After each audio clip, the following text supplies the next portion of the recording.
Hey everybody, welcome to another episode of Classes of Mail. My name is Alan Gigax, and I'm sitting here with my buddy and running mate, Michael Brasaemle, and it is the end of the National Convention. We have been here Monday through Friday. I actually got here Saturday. Michael came in early Sunday, and we went to the meet and greet on Sunday afternoon, which was put on by the NALC, and they had all this food and open bar, and it was pretty great. And then Monday, it's time to get to work. So Monday through Friday, it's convention business every day. Monday starts with class at 7:30 in the morning, goes to like 7:30 goes to 9. And then from 9 to 10, there's a break, which is when I've been recording most of my podcast episodes. And then 10 o'clock, the convention starts in earnest. And then from 10 o'clock till roughly 3 o'clock, we do convention business. And then at 3:30 is the afternoon class that goes until 5. And then we're finally free for the day. So it has been busy. This is my first ever convention. And I'm sitting here with Michael. Michael, how many conventions have you been to now? This is my second. Your second convention. And so the last one was second national. Right. The last one was in Chicago. Yeah. Yep. And we have some thoughts about how things have gone during this convention. But one of the things that I want to talk about first, in terms of just general impressions, is this has been, all right, go ahead. Sorry, Go ahead. That's fine. it. So I'm Michael, for some people who does I not already know. said that. I said know. I'm here with Michael Brasaemle. And, all right, go ahead. And, as again, we are running for president and vice president. Yeah, Branch 2502. Branch 2502. The fight in 2502nd. Yep. Yeah, in Las Vegas. And a lot of work ahead of us. This convention has been a lot of learning experience. Yep.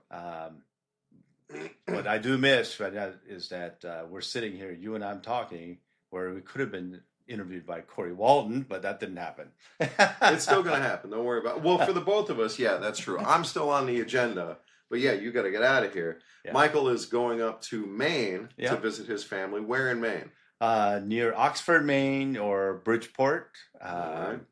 But my family's been from Thompson Lake, which I believe the lake is 8 miles long. So, all right. And my cousins have rented out an Airbnb, right two Airbnb, in fact, by the lake. So they told me to bring a swimming trunk, which I'll probably still never go in the lake because the lake is going to be freezing cold. Right. I don't know how people do it. So coming from Las Vegas to here, it's been 110, 115 in Las Vegas. And here, like today, it's warm because it's 80 degrees. And man, I've been cold. When we're sitting out on this patio, we're staying at this hotel called the Seaport. And there's a lot of carriers down here. There's all these hotels right around the convention center. So again, this is some of the general impression stuff I want to talk about. If you haven't been to a convention, or even if you have, what it's like, there are letter carriers everywhere. Oh, you get to meet so many of them, so many different places. Right. And some that you're like, you're from there? Right. It's yeah. great. Well, like with the guy, we just interviewed a carrier who is from Florida, but he has this thick Boston accent. Well, it turns out he grew up in Boston and then he moved down to Florida. But yeah, you meet people from all over. And so the first night we had that meet and greet, and it was so amazing to just be like trying to find a table to stand at. And then this person is like the president of the Los Angeles Letter Carriers Union. And this other person is, from, I don't know, Washington, D.C. And this other person's like a national officer. And it's wild, because for me, I still think of myself as just a carrier. And then every person you talk to is a president. And it's like, wow, man, everybody's the president. Go ahead. And that's where I learned that a lot of the majority of the people that are there are presidents, vice presidents, right, NBA or national business agents to RAAs and other national officers and so forth. There's so many of them, right? Mm-hmm. And so when they're doing their own thing of trying to do their own officer stuff, they all agree with each other. And so a lot of them don't listen to what the actual carriers are doing. And so what we were missing was a lot of regular carriers at this convention. And everybody is able to get here. You just got to qualify to get here. And there's a lot of carriers that was missing. That's so true. All right. So I got two thoughts on that. First, the convention is a lot more democratic than I was expecting, and we're going to talk about that a little bit more as it goes on. But it's also more oligarchical than I was expecting, where everybody here is an officer or they're higher up in their branch. Now, most branches, even the president, is not necessarily a full-time union officer. We have people like Fred Woodley, who I interviewed while we were here, the host of the Delivering Solidarity podcast, and he is a union president, but he delivers mail pretty much every day because there's not full-time work. Whereas at our branch, we have 3 full-time officers who never deliver the mail, and there's a lot of that down here too. And part of the problem that we have is that those type of officers from the large branches and then the national officers, those are the ones who hold the most sway. And when we had today, the topic of open bargaining came to the floor to discuss the resolutions. And so you had this rank and file movement of newer stewards, of younger people, of people who are experiencing the work conditions every day, arguing for the open bargaining movement. And then, Michael, who was arguing against the open bargaining movement?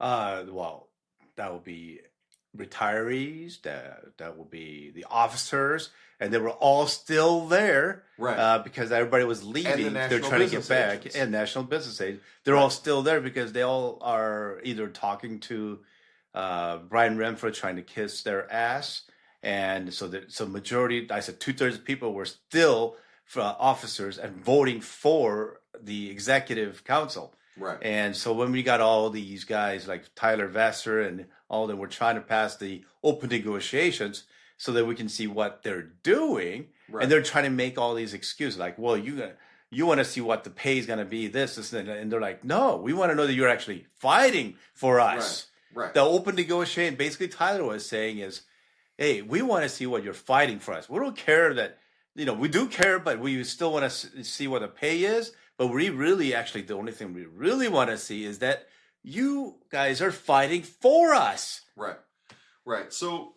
with open bargaining, you guys will have probably heard, you will have heard this already, but it was a partial success. Some of what Tyler has been fighting for, what open bargaining and the BFN, Bill to Fighting NALC, has been fighting for, succeeded. There were resolutions that were kind of watered down that were approved by the executive board, and so those are now official recommendations for how the NALC should fight on a national level, and so that's something. The strong open bargaining resolutions that we really wanted did not pass because they didn't. Almost nothing went opposite of executive board recommendation. And towards the end. Yeah. There were some things that did pass over the objection of the executive board, and a really big thing that passed over the direct objection of Brian Renfro. And I want to talk about that. I want to talk about the way that this process is more democratic than I was expecting, and I'm really pleased by it. So the first night, or the first day of the... Go ahead. Yeah, being the Democratic, okay? And what I'm saying is that, don't get me wrong, the officers, they're doing their jobs and doing it. I'm not saying they're bad about it, okay? Right. I'm just saying is that we need more regular carriers to come to this convention and vote for what you guys want. But okay? not just... If we had them, we might have been passing some. We might have. Yeah, because it's not just vote for what you want. It's also speak about what you want. And this is where, because I didn't sign up in time and because I wasn't a delegate, I couldn't vote and I couldn't speak. And so they have these microphones spread all throughout the room. And something that really surprised me about the convention is all these resolutions that are essentially going to direct, well, 2 things on that. First, they're not as binding as we might think. It's still up to the executive board. It's up to the president to decide how they want to interpret it and how they want to implement the things that we recommend. They're not necessarily binding resolutions except for the ones that actually change the Constitution. But except for that, they're really just recommendations. And then the executive board says, well, we like that recommendation, we don't like the other one. And even the ones that are adopted, it's still up to them what they want to do with it. And then once they're fighting with the post office, Right. Just because we passed it at this level doesn't mean the post office is going to agree. Right. That we want it to be a bargaining position. Yeah, that still doesn't mean it's going to get implemented. Yeah, all that is saying, hey, we want to bring it forward to the post office so we can fight it. Doesn't mean the post office is still going to agree. Right. That is true. So with these resolutions, with the direction that we want the union to take, one of the things that surprised me was how malleable public perception was. Or not public perception, the perception of the delegates was that were there. Because these resolutions aren't really even published until a little ways before. They may be available on some website somewhere. But honestly, most of the people at the convention, the first time they see these resolutions is either when they pick up their book on the day they register, or it's when they're actually being read at the convention that, hey, now it's time to vote on it. And so that means people don't necessarily come in with these entrenched positions that they're unwilling to change. If you think about the elections that are coming up nationally this November, you already know who you're voting for between Kamala Harris and Donald Trump. And you can watch the debate that's going to come up between those two, and pretty much no matter what happens, you're still going to either vote for Kamala Harris or Donald Trump. But when you're hearing for the first time a resolution what's a resolution that comes to mind off the top of your head? Just any resolution. Well, the resolution, we had one where they wanted you the pay thing. A locality pay. Yeah. Right. Okay. That's a great example. Locality pay. And so the argument people are hearing for the first, and now this is one that's come up before at conventions, but locality pay is, hey, if you're taking a job as a letter carrier in San Francisco, you need to make more money than a letter carrier in Omaha, for example. And so COLA is in a different state. Right, because territorial COLAs is what they're called now, because we already have them in Alaska and Hawaii. Only 2 states. Only 2 states get it, that's right. And no localities get it. So now this resolution is put forward and people can stand up and talk about that resolution. They can be either for, against, or they can rise under point of order and offer amendments where you can say like, well, I know the resolution says this, but maybe we should make it where it can be capped at like 10% extra pay. And so you can add that amendment to the resolution, and all that stuff happens on the fly, on the spot. And then you can argue for it, you can argue against it. And if you're persuasive, you can turn people's votes, you can change people's minds. And if you make this great point and people cheer, well, maybe that's a good idea. Maybe we should vote for that. Yeah. Unfortunately, it did not pass. It did not pass. No, that is true. And it has never passed. But I heard some arguments from other people around me. And the biggest argument is that our contract is not done yet. Right. Let's figure that out first. Yeah, so let's talk about some of the arguments. We'll do a kind of mock argument about it because this is settled, right? It is not going to be part of our bargaining positions going forward. So the argument against passage, and we'll talk about the language of how that's done in a sec, because that's also screwy. So the argument against passage is, hey, we're a union. We're all in this together. And so it's equal work for equal pay. And so we can't just be giving people who live in one place one type of pay and another place one type of pay, because we're all one union. So that's the argument that held, against passage. But what's the argument on the other side? Well, I'll give it if you don't want to. Yeah, go ahead. Both sides. All right. Yeah. So the argument on the other side is, okay, if you're going to say that we all get one kind of pay, how do you expect to hire people in San Francisco, in Los Angeles, right here in Boston? The guy was talking about Boston is that he was saying that, hey, if you wanted to go rent a 1-bedroom apartment in Boston, it was $4,500. Right. And so the people, they would say, can anybody afford to pay a $4,500 in our mail carry salary? And most are like, exactly. There's no way. And so this is why we need you, dear listener, to come to the next convention, to make yourself a delegate and to get there, because the people who are voting on this, almost all of them are already at step P or they're retired. These are people who bought their house because they were a postal worker for 20 years. They had that steady income. They were able to buy their house 20 years ago when it cost them $60,000 instead of $450,000 like today. So the things that they're worried about aren't the same things that new hires are worried about. And you'd like to think they have empathy and that they understand, but there's not that passion and that lived experience that rank and file members have today. And there's a place at the convention for the rank and file, the new employee, to speak up and to have that voice, and it will be heard. You know, whether you change the vote or not, there's no guarantee that that's going to happen, but you can be heard. Go ahead. There was approximately about 5,500 people at this convention. Right. Okay. And I say good 3,000, maybe 3,500 of them were retirees. I mean, there were a lot. I don't know if it's that high, but it's a lot. Maybe it's because maybe it looks like a lot because a lot of them were over 50. So some were still in the post office. Yeah. And there was a guy in there who was like in his 90s and was still out delivering the mail. He was not a retiree. Yeah. but that's what it looked like. Okay. Yeah. It looked like the 3,500 of them were retired carriers, right. But obviously I'm exaggerating because there was a lot of carriers that but still to that point, deliver even if they're not retirees, 50, you know. Yeah. But here's the thing: if we can get these delegates that's new, because we got over 200,000 postal workers, that's working, and we already got 5,000 people to show up. That means there's so many people who can show up.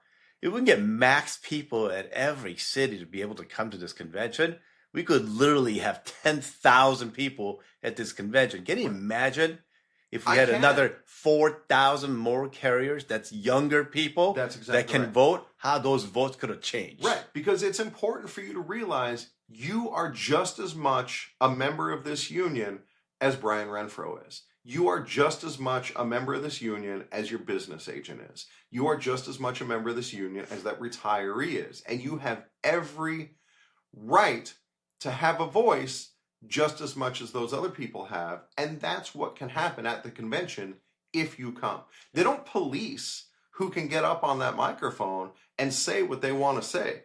Anybody who stands in line and pushes that button, they can have their voice heard. Now here's the thing too: is you got to change your read your bylaws at every branch that you're at. My branch is that you have to be at the union meetings 8 out of 12 a year for 2 years, and as long as you do that, then you're qualified to go to the convention. Now, other places you have to be voted in, and some different places have different bylaws. So you just got to read the bylaws and just qualify to make it here. And I'm telling you what, though, once you get here and see the stuff, especially if you're new, you'll look at it like, God, I belong to a great union. Because when you see so many people, you're like, wow, I did not realize our big unit is that big. And the thing is, this was still a small part of how many people that work for post office. It is amazing. So we have a very powerful union. But what's great about like my branch is that they pay for the airline ticket. They pay for the room. Of course, we're pretty lucky because we're in a big branch, so they actually pay for each person to get a room. So we didn't have to bunk with somebody else. And Michael was nice enough to let me sleep on the floor. They give you a per diem so that you can buy food. And now, don't get me wrong, in Boston, the per diem is not enough.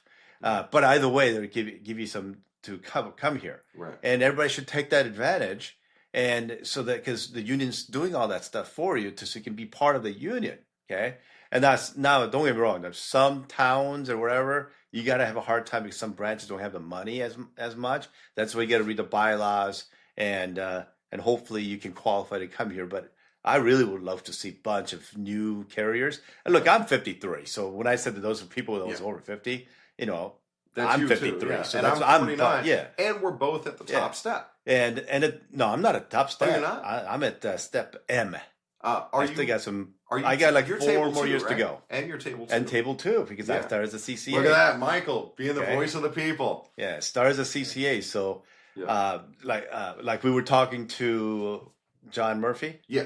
And he was talking about how if you do the steps, that after 2013, you add the amount of money that you miss compared to table 1 is over $300,000. Right, over the course of your career. Over the course, and not including I'm pretty much there. Right. I've been at post office as a regular for almost 10 years now. Right. So I only got like a couple of years, 2 to 3 years left before I maxed out on the pay. And that means I've not gained that $300,000 that I could have had. And that doesn't include matching TSP contributions, worse benefits, and whatever time you spent as a CCA. And now this contract, we're losing more money. It's this contract thing. Some of the stuff they were trying to pass, it was the one thing that really bothered me about the Renfro appeal thing. Okay, and don't get me wrong. I mean, people have drinking problems and they want to recover. They go to rehab and all that stuff. I have no problem with that. I have sympathy for them. Okay, but Brian Renfro, being that he is our leader, he did it at the most wrong time. I mean, I guess you can't set up certain times to do it. Yeah. But he's our leader. Okay. Now here's the thing: being a leader, and if he figured out that he has a problem, I would have no problem if he set it up so that say, hey guys, I have a drinking problem and I need to step down a little bit. I'm going to have Paul Berner, who's our executive vice president, and James Henry being the vice president. I'm going to let him know to take care of our union while I recover from the rehab. I can 100% guarantee we would have understood. Right. And we wouldn't be pissed off as much because he basically set it up that it's going to be taken care of. Okay. Right. But he didn't do any of that. Okay. Now, another thing that really pissed me off was that he goes, well, I told Paul Berner that I'm going to rehab and he's going to do a great job and take care of everything. And he's done a great job. And I remember yelling out from where I see it. I'm like, well, if he had over 400 days, what did he do? Because our contract is still not done yet. Since he's been sober, At one point, he bragged about, and credit to him. Mm-hmm. He's been 400 days sober, something like that. Mm-hmm. All right, well then, where's the results? Where's the contract? If you've been sober all this time, and then you can't use being drunk as an excuse. And some people know, like especially Corey Walton talked about it, is that they locked up in this hotel and they're gonna work on this contract and get it done and all that stuff. And he comes down to the convention and goes, it's getting near. Yeah, we're still really close. We're like seconds away minutes away from getting it done. I still believe he's got it done. He's just got to wait till we're gone because he didn't want to riot at the at the convention. If it's a bad contract, then those votes might have gone differently. Yeah. So those are theories, by the way. Let's talk a little bit about how those votes went, right? Because that's the big story from the convention. And so we'll talk about it. So the first thing that happened was on Monday. Now that this is all over, we can talk about some of the CLC planning that went on. Yeah. And there was fear that, so before the convention happened, Renfro put out a ruling that said, hey, these charges have already been heard, and so it's inappropriate to hear them at the convention. And of course, that ruling is completely self-serving because, you want to bring charges against me? No, I'm not going to allow it, right? He made that decision himself. And that rubbed a lot of people the wrong way. Paul Berner wrote that. Oh, it was Barner's decision. Or it was his. He wrote that. All right. Well, either way, same difference. Yeah, but important distinction. Mm-hmm. So it still comes across as self-serving. So it apparently felt that way to the assembled mass as well. That no, we are the supreme body. Yes. And you're going to let us hear it. Go ahead. So there was a big votes came out, and it was people from CLC, like Charlie Miller was there. Yep. And he actually came on and said that, that's self-serving. We're the supreme body, and we should have the right to vote. Right. So let's talk about the process here for just a second of how that went down on Monday. And this is what the CLC had planned. Because Renfro's already said these appeals will not be heard, what happens today, as it turned out, what happens at the end of the day is like all this leftover business has to get handled. And the fear was that this would be pushed to the leftover business and it wouldn't be handled until Friday. So on Monday, the CLC did two things. Well, they covered every single microphone so that when it was time to start hearing from people with their points of order, it was going to be a CLC person no matter what. So they all showed up early and they just stood on the microphone, and then there's a button that you have to hold down that makes a light over your microphone flash that says, hey, I want to talk. And the folks from the CLC, including Corey Walton, Charlie Miller, Ricardo Guzman, and many others, had to just stand there and hold that button for hours while Renfro spoke, yeah, but just waiting to be called upon. Go ahead. But Brian could have said, okay, you on the mic or whatever. But he just went on and on and on, and it was for over 3 hours before he actually allowed it. And but hey, this is where you're proud of the union, okay? The voice of our voice that we as in delegates that who can vote, we figured out that hey, we are the supreme being in our union. Our votes count. Right. Okay. So Charlie Miller, Ricardo Guzman, the people from the CLC get on the mic and they say, hey, we want to hear these charges. We want to overrule your ruling that, only you can make these decisions. And to the body's credit, the body said, yeah, we don't like this autocracy. And Michael and I had the chance, the people we're sitting with all pretty much felt the same way we did. And so you don't get a lot of outside perspective. But when we went out to dinner, when we're like walking around, we encounter all kinds of other carriers. And so we start to hear some of these other perspectives. And people felt that, yeah, this is a self-serving ruling. It comes across as autocratic, and we don't like that. And so when the vote came to overrule his decision, it was overruled by about 600 votes, by maybe a 60-40 split. And so, damn, look at that. Stepping up, speaking truth to power. Good job, us. Yeah. Then afterwards, as you said, as we're meeting more people, find out that there was a lot of people who had no idea what these appeals were about. Right. Why Renfro had all these charges. None of them knew it. A lot of them didn't know what that was. Right. Yeah, they weren't plugged into like the controversy of what was going on. And they're like, dude, what's wrong with these CLC people? What are they up about? Well, quickly, it was basically about, for people who doesn't know, it was about Brian Renfro being, we talked about the rehab. He was too drunk to show up to our contract negotiations. So there were charges for him neglection of duty, right, and not showing up for the job, and there was also defamation to James Henry. We got out of retaliation because James Henry and Chris Jackson filed the charges against Renfro, so he was being retaliating, saying that it was a sexual harassment, and found out there was nothing, and so he was retaliating. All right, using our NALC vehicle, and where he got caught doing a DUI. So those were the stuff that we were going over. Now, let's be fair. These charges have now been adjudicated, not just by the Executive Council, but also by the supreme body of the delegates at the convention. And so what happened is now on Wednesday, so the CLC says, hey, or not the whatever, those people said, hey, us people, hey, we want to hear these charges, and we want to make sure we hear them by Wednesday so that it can't just be put off to the end of the convention when everybody's gone home. And it worked. So Wednesday, we start hearing these charges, and it's a process, and it's long, and it's tedious. And by the end of day 3, we finish up charge number 1, and now it's time to vote. Now, during that process, it was not Brian Renfro running that whole thing. It was Fred Rolando. Right, because Renfro was going to have to be able to defend himself, and you can't do that from the chair.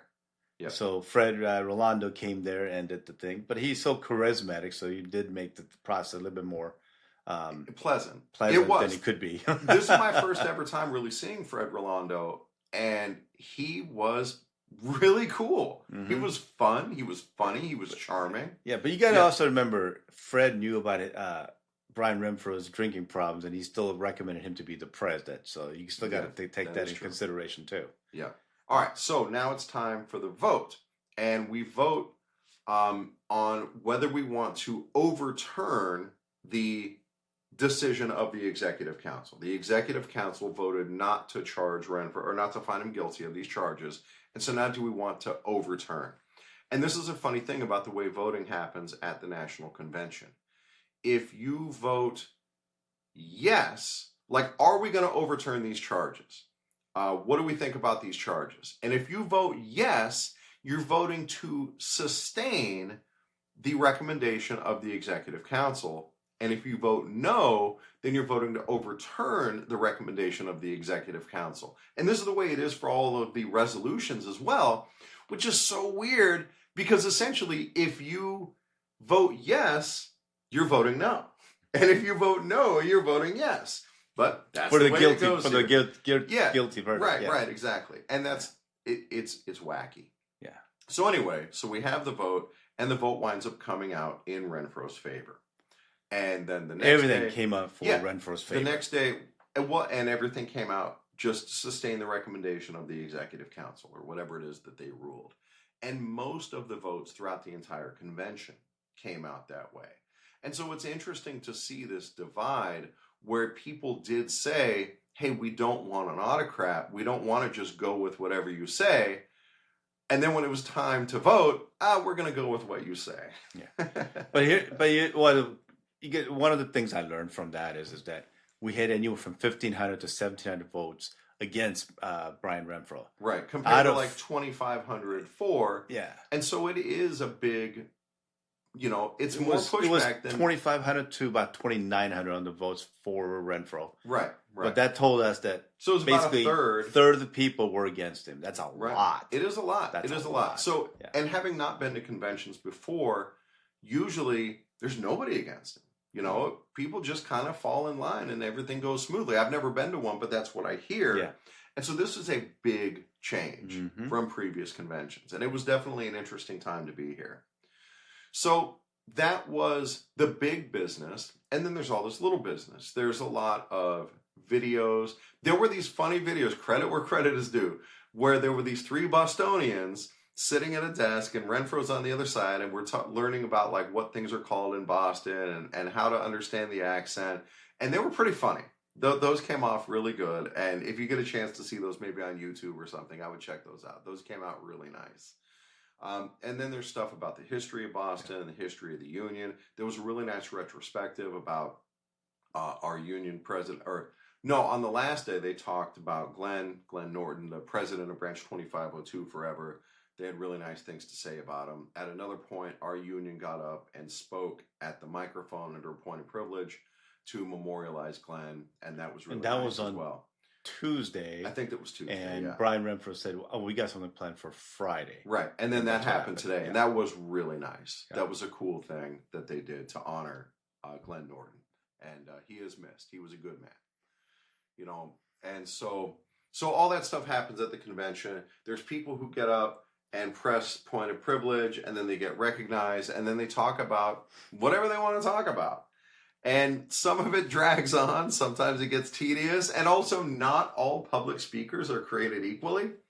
And so there's a lot of that, and that's interesting. And then people get on the mic, and there's this bounce back where you're talking, and then like half a second later, it goes over the PA, and then you hear it back, and that makes it really difficult to focus on what you're saying. And there were people who really got messed up by that and struggled. I wonder, you can be sure that at the Los Angeles convention, I'm going to be speaking at least some. And I wonder how I'm going to deal with that, how difficult that's going to be. The key, I think, is to have prepared remarks. We're kind of running out of time. Group. Yeah. But next convention, obviously, just said it. We're going to be in LA. And then after LA, it'll be Minnesota. Then after Minnesota, it'll be in Hawaii. Yep. And so it's going to be pretty cool. But LA is the important one. Right. Because the new election for the national officers is in 2026. So how that works is that they will bring up all the nominees at the convention. So you'll know who's running for president. You'll know who's running for executive VP, the vice presidents, and all the other positions. Okay. And if there is a one position where nobody's going against, like James Henry was on 2 years ago, and since nobody went against James Henry, he was automatically became the vice president. And so this 2026, we saw that Mike Careffa was going to say that he's going to run for president. James Henry's going to run for president. And I'm sure Brian's going to run for president. So there might be three names. Right. So it will be an interesting LA convention. That's another thing that happened here that I would like to touch on is that there were breakout meetings among The concerned letter carriers had a couple of them that were very well attended, spilled out into the hallway, jammed the hallways. Yeah, that was really cool. There was the Build a Fighting NALC. It wasn't as big. No, but still pretty good for a grassroots movement that's just getting started. For Tyler Vassar, who's very young, to be able to start that. What a great convention for Tyler Vassar. Yeah. You know, his personal resolution didn't get passed, but open bargaining did pass. Some of open bargaining did pass, and without Tyler's effort, none of that would have happened. You know, and the efforts of the combined open bargaining movement. And so that was really cool. Somebody had to teach him all that stuff. Somebody taught him well. Yeah, Tyler's really impressive. I was very impressed with Tyler, and he's the future of this union, and I'm here for it. Yep, so that was cool.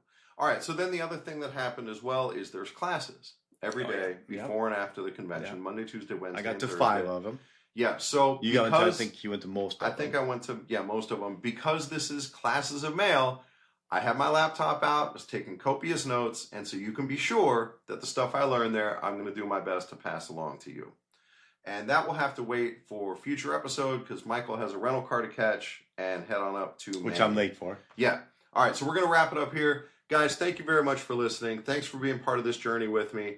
And for those of you who came up and said hello to me in Boston, which was an amazing number of people, thank you so much for doing that. That was phenomenal. I loved it. I love seeing every one of you. And here's to more to come. Thanks for listening, guys. I'll catch you next time.